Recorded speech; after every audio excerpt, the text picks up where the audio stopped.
कर्मण्येवाधिकारस्ते मा फलेषु कदाचन मा कर्मफलहेतुर्भो मा ते संगोऽस्तविकर्मणि।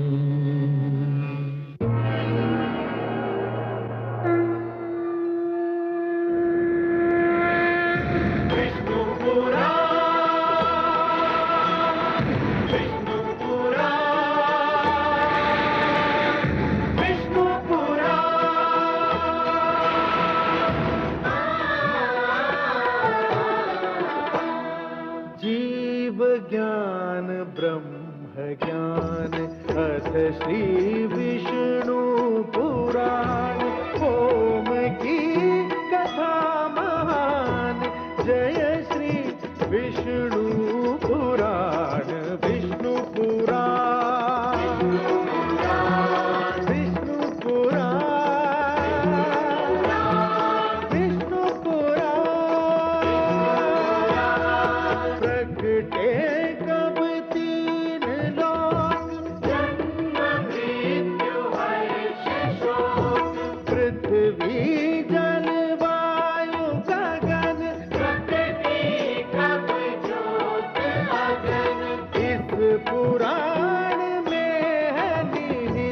जप तप और योग ध्यान विष्णु पुराण विष्णु पुराण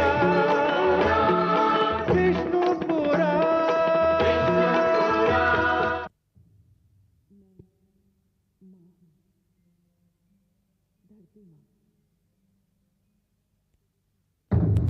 मैं माँ हूँ, धरती माँ।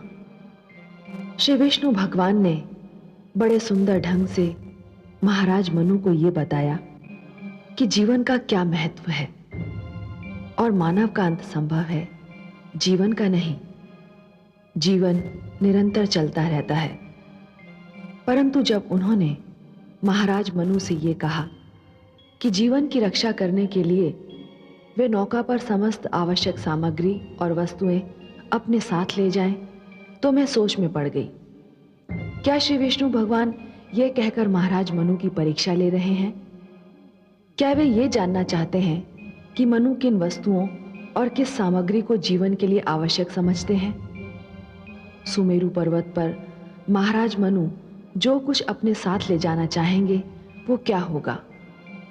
तुम्हारी ही भांति मुझे भी प्रतीक्षा है उस घड़ी की जब मनु और शत्रुपा श्री विष्णु की दी हुई नौका पर आवश्यक सामग्री रखना आरंभ करेंगे।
अरे मूर्ख उठ, वे चले गए। कौन चले गए? वही चारों बंदी। हैं? ये तो अंधेर हो गया। दानवराज हैग्रीव को पता चला तो हम सब मारे जाएंगे। अब क्या होगा? कहाँ भाग गए वो चारों? दानवराज हैग्रीव को सूचना तो देनी पड़ेगी। चलो चलो चलो।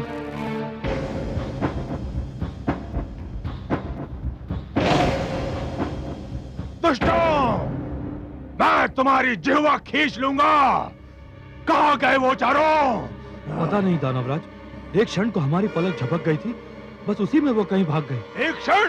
अरे मूर्खों, एक क्षण में तो वो संसार के इस छोर से उस छोर तक पहुंच सकते हैं। जाओ, शीघ्रता से ढूंढो उन्हें। ठहरो, मैं भी तुम्हारे साथ चलता हूं। यदि वे इस क्षेत्र से बाहर निकल गए तो फिर हमारे हाथ नहीं आएंगे, और यदि वे हमारे हाथ नहीं आए तो मैं तुम सबको यमलोक पहुंचा दूंगा। या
बहुत चतुर बनते थे ना। अभी निकालता हूं तुम सबकी चतुराई। मैंने कहा था ना, यदि भागने का प्रयत्न किया तो तुम सबको मार डालूंगा। अब मुझे वही करना होगा। या अपने भगवान विष्णु का जी भर कर स्मरण कर लो। तुम्हारी मृत्यु तुमसे उतनी ही दूर है जितनी मेरे खड़क से तुम्हारे कंठ की दूरी। या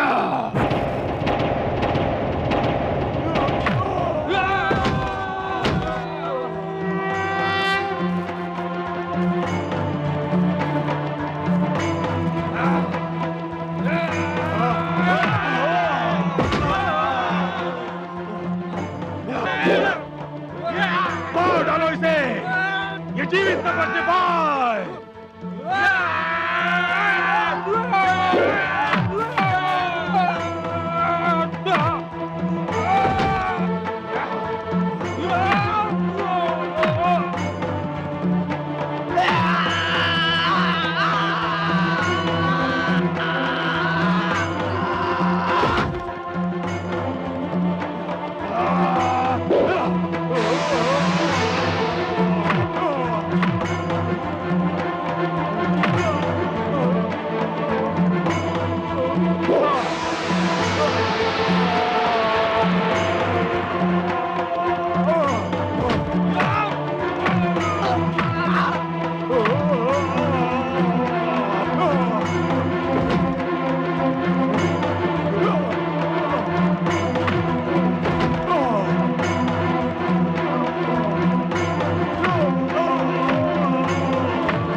ये मेरे आप्त वचन मानव की धरोहर हैं हयग्रीव।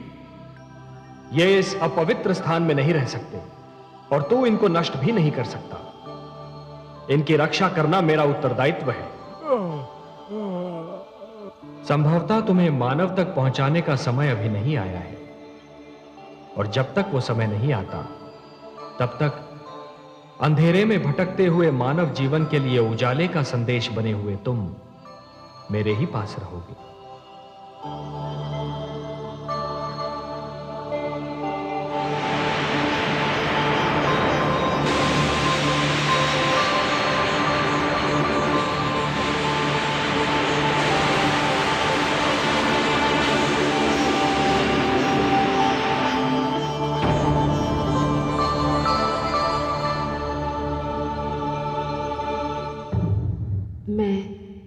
मां हूं, धरती मां। वेदों की रक्षा हुई, मैं धन्य हो गई। केवल इसलिए नहीं कि हयग्रीव का अंत हो गया, बल्कि इसलिए भी कि भगवान विष्णु ने मेरे निकट आकर मुझे विश्वास दिला दिया कि कोई तो है जिसे मेरी मानव जाति की, मानवता की चिंता है, जो किसी भी विपदा के समय हमारी रक्षा करता है। मैं आभारी हूं भगवान विष्णु की कि उन्होंने अपना वचन पूरा किया। उन्होंने वेदों का उद्धार करके मानव को वो ज्ञान कोश दिया जो आज भी मानव जीवन को सत्य का, धर्म का मार्ग बता रहा है। देखना यह है कि वेदों की रक्षा के उपरांत अब मानव की रक्षा कैसे होगी, क्योंकि यदि मानव ही ना होगा तो ज्ञान किसके काम आएगा।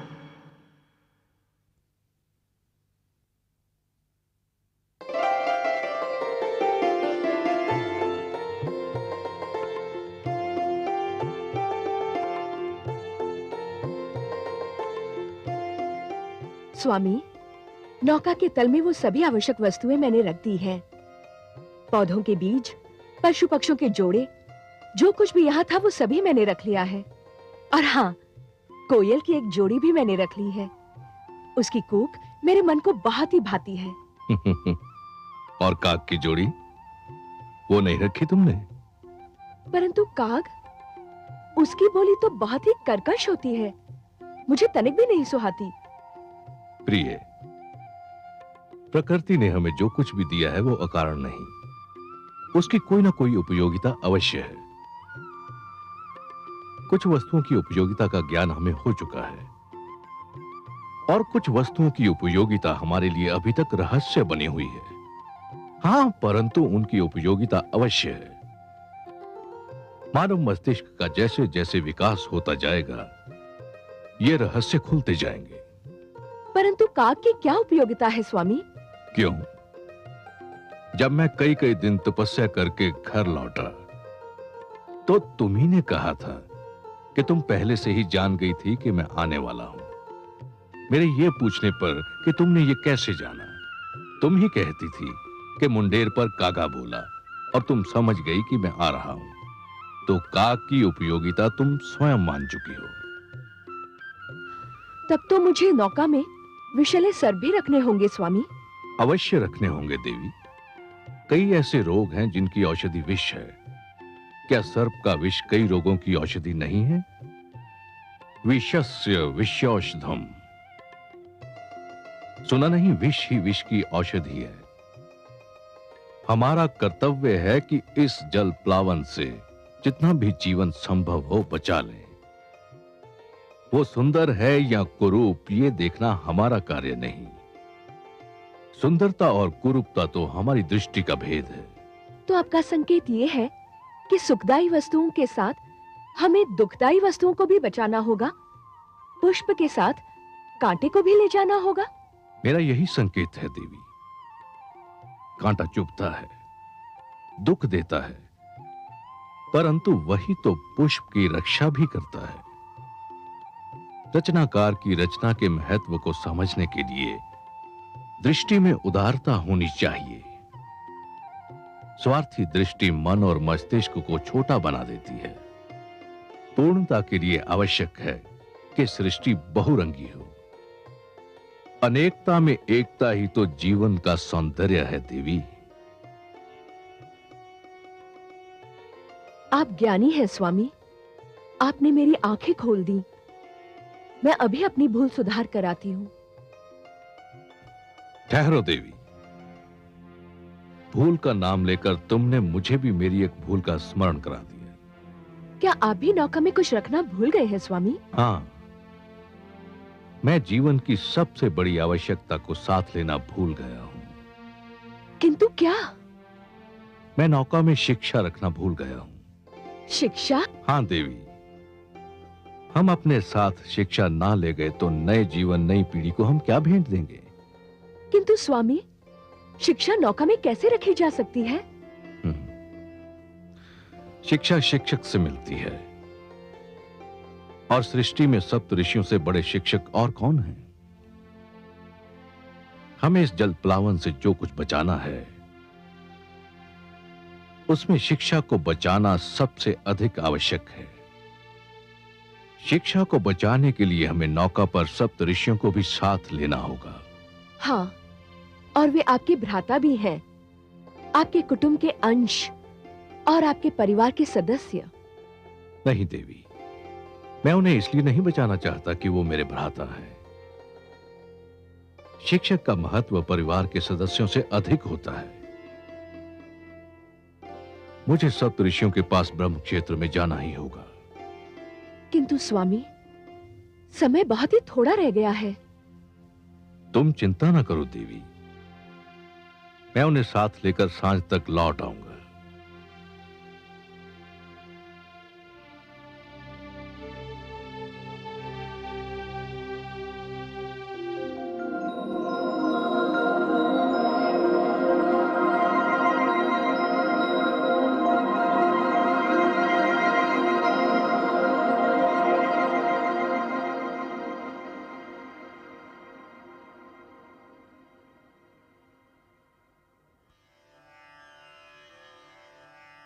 प्रणाम।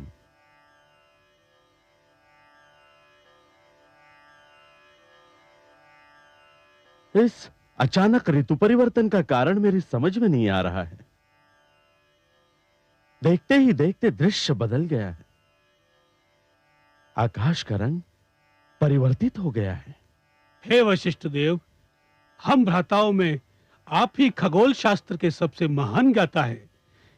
इस विषय पर तो आप ही प्रकाश डाल सकते हैं। मेरा ज्ञान और मेरा अनुभव कहता है कि कोई भयंकर बाढ़ आने वाली है, भारी जल प्लावन होने वाला है, और यदि ऐसा हुआ तो सारी धरती जलमग्न भी हो सकती है। तो फिर हम क्या करेंगे? हमें तो धरती पर विद्या का प्रकाश फैलाने के लिए भेजा गया था। तो क्या हमारा भी अंत समीप है? हर आरंभ का एक अंत निश्चित है, और साधु जन वही होते हैं जो अंत का स्वागत उसी प्रकार करते हैं जिस प्रकार आरंभ का स्वागत किया जाता है। हमें जिसने जीवन दिया था, यदि वही हमारी मृत्यु चाहता है, तो हमें अपनी मृत्यु जीवन की भांति गले से लगानी होगी। परंतु हमारा कार्य तो अभी समाप्त नहीं हुआ है। हमें मानव को शिक्षा का ज्ञान देना है। यह सोचना हमारा कार्य नहीं है। हे वशिष्ठ देव, हम सब में आप ही श्रेष्ठ हैं। आपका मार्गदर्शन पाकर हम सब आगे बढ़ते हैं। तो फिर हमें योग समाधि लगाकर ध्यान मग्न हो जाना चाहिए। मृत्यु आए तो हमें अपना स्वागत करता पाए। आपके आदेश का पालन होगा।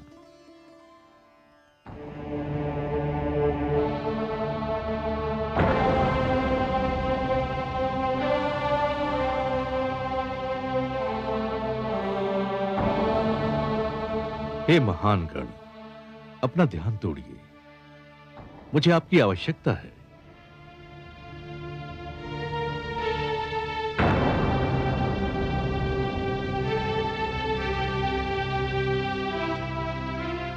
मैं ब्रह्मपुत्र, आपका अनुज, मानव कल्याण के लिए आपको लेने आया हूं।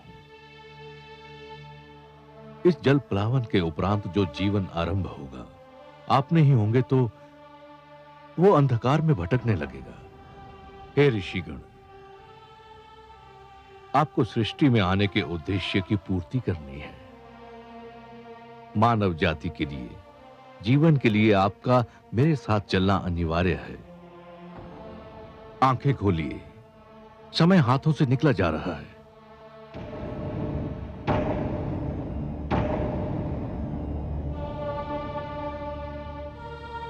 अनुज मनु, तुम? हां भ्राताश्री, शीघ्र उठिए। भयंकर जल प्लावन होने वाला है। मैं आपको लेने आया हूं।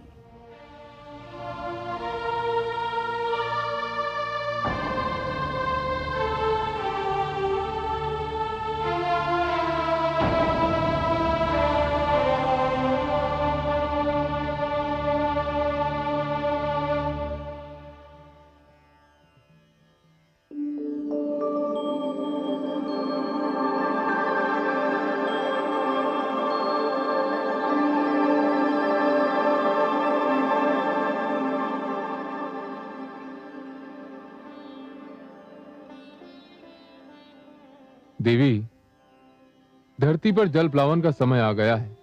आपकी अनुमति हो तो एक बात पूछूं देव? अवश्य पूछिए देवी। क्या जल प्लावन का निर्णय नितांत आवश्यक था?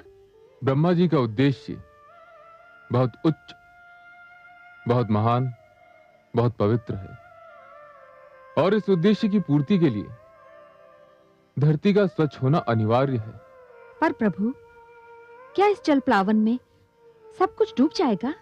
देवी, हम त्रिमूर्ति हैं, ब्रह्मा, विष्णु और मैं। हम तीनों के अपने अपने कार्य क्षेत्र हैं, और हमें से कोई किसी दूसरे के कार्य क्षेत्र में पग नहीं धरता। ब्रह्मा जी अपना कार्य कर चुके हैं, अब मैं अपना कार्य करने जा रहा हूं। इस जल प्लावन में क्या डूबेगा और क्या बचेगा, इसका ज्ञान तो केवल श्रीहरि विष्णु को है, क्योंकि ये उनका कार्य क्षेत्र है। पर प्रभु, इसके उपरांत होगा क्या? उसके उपरांत सब कुछ शांत हो जाएगा। परंतु देवी, ये सब प्रश्न आप क्यों पूछ रही हैं? आपके सहयोग से ही तो मैं यह कार्य करूंगा। मैं कुछ समझी नहीं देव। आप मेरी प्रेरणा हैं। आपसे शक्ति पाकर ही मैं हर कार्य करता हूं। मैं आपको कैसे शक्ति दूंगी प्रभु? मेरे भीतर समाकर। तनिक इस कैलाश को भी तो अर्धनारीश्वर का रूप देख लेने दीजिए। जो आज्ञा प्रभु।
के रूप में आऊंगा।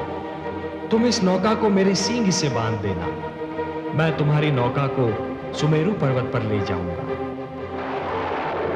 हे सर्वेश्वर, आपने तो कहा था कि आप हमारी सहायता करेंगे।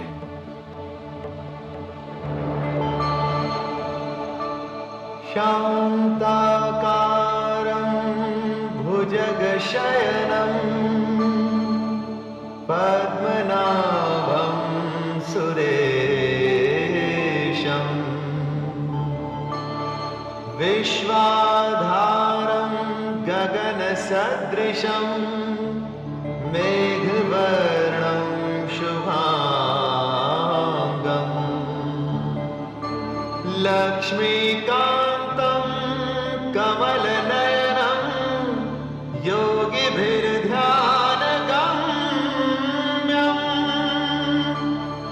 वन्दे विष्णुं भवभयहरं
स्वामी, यहाँ तो कुछ भी नहीं है।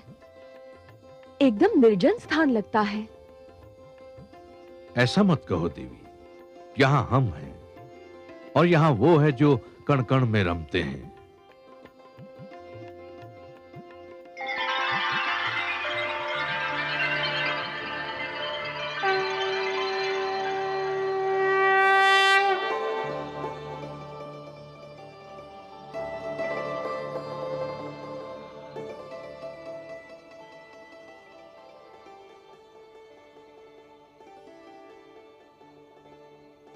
हे नारायण, आपके दर्शन मिले, नैनों के भाग्य जागे, आत्मा की प्यास बुझी। इस क्षण के आगे जीवन का हर एक क्षण तुच्छ है।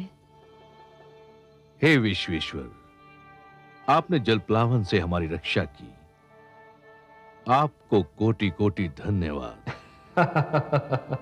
हे मनु, इस भयंकर जलप्लावन में शिक्षा और गुरु की रक्षा करने में जो तुमने तत्परता दिखाई, वो भी सराहनीय है।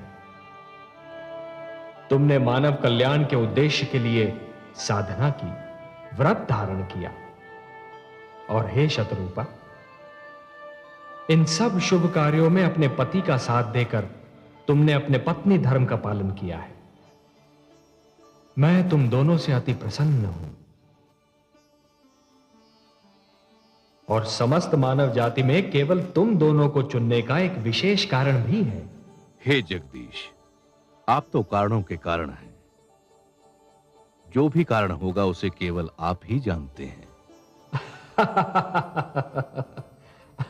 मैं जानता हूं मनु कि मानव कल्याण के मेरे परम उद्देश्य की पूर्ति के लिए आप दोनों माध्यम हो। यह मेरा परम उद्देश्य आपके माध्यम से ही संपन्न होना है। मनु, जब खेत की उपज पक जाती है और खेती काटी जाती है, तो कृषक कुछ बीजों को बचाकर रखता है और यही बीज आने वाली उपज का कारण बनते हैं। मैंने भी यही किया है। तुम दोनों की रक्षा करके मैंने जीवन की रक्षा की है। अब तुम दोनों मिलकर नव जीवन की उपज का कारण बनोगे और यह आने वाला जीवन बहुत सुखद होगा मनु, बहुत सुखद होगा, पावन होगा। और तुमने सप्त ऋषियों के इस समूह को अपने साथ में लाकर एक बहुत बड़ा कार्य किया है, क्योंकि आने वाले जीवन की महान आवश्यकता होगी शिक्षा। हे सर्वव्यापी, हे रहस्य ज्ञाता, नवजीवन को जो शिक्षा मिलेगी वो तो केवल आप प्रदान कर सकते हैं। आप मुझे ज्ञान दीजिए, ये शिक्षा क्या होगी, कैसी होगी? हे वैवास्वत, मानव बड़ा विचित्र प्राणी है और उसका इतिहास भी उतना ही विचित्र है। उठता है तो देवता बन जाता है और गिरता है तो दानव। दानवता अज्ञान और हीनता का प्रतीक है और मैं हर युग में मानव को दानव बनने से बचाना चाहता हूं। अर्थात मानव देवताओं की भांति अमर तो नहीं हो सकता, पर देवताओं की भांति संपूर्ण तो अवश्य हो सकता है। और उसे संपूर्ण बनाने का मूल मंत्र मुझे तुम्हें सौंपना था और इसीलिए जलप्लावन से रक्षा के लिए मैंने तुम दोनों को चुना है। हे जगदीश्वर, आपको कोटि कोटि धन्यवाद। हे लक्ष्मीपति, आपकी जय हो। मैं तुम दोनों को यह उपहार सौंपता हूं जो समस्त मानव जाति की धरोहर है।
ये मेरे आप्त वचन है, ये मेरे वेद हैं, ये ऋग्वेद है।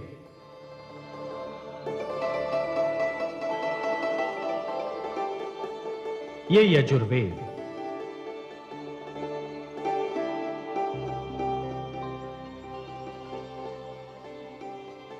ये सामवेद है और ये अथर्ववेद।